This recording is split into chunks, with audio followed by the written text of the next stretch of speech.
Pemirsa memasuki H-7 Lebaran, antrean kendaraan pemudik khususnya roda 4 mulai terlihat di Pelabuhan Gilimanuk pada Rabu 3 April pagi. Mengantisipasi antrean, beberapa kendaraan roda 4 diarahkan ke Ganggang di Gilimanuk. Antrean terjadi bersamaan dengan kendaraan barang Sumbu 3 yang sejak Selasa lalu berdatangan di Pelabuhan Gilimanuk.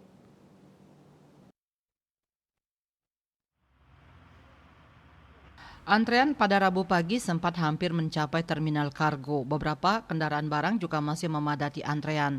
Penumpukan kendaraan ini sudah terjadi sejak Rabu dini hari, khususnya kendaraan barang. Petugas sempat mengarahkan kendaraan roda 4 ke Ganggang melalui terminal kargo yang telah disiapkan untuk parkir penampungan sementara saat kondisi padat.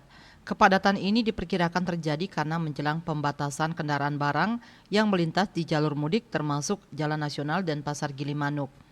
PT ASDP Indonesia Ferry Persero telah menyiapkan 48 kapal untuk melayani penyeberangan di Pelabuhan Gilimanuk, termasuk 4 kapal besar yang akan digunakan untuk membantu bila terjadi kondisi padat dan sangat padat. Manajer usaha Gilimanuk, Jumadi, membenarkan sudah mulai terjadi kepadatan sehingga antrean kendaraan sampai keluar pelabuhan. Kepadatan terjadi sejak Selasa malam, didominasi kendaraan barang dan juga pemudik yang berdatangan. Rabu pagi sudah mulai terjadi lonjakan kendaraan barang Sumbu 3 dan juga pemudik mobil dan motor.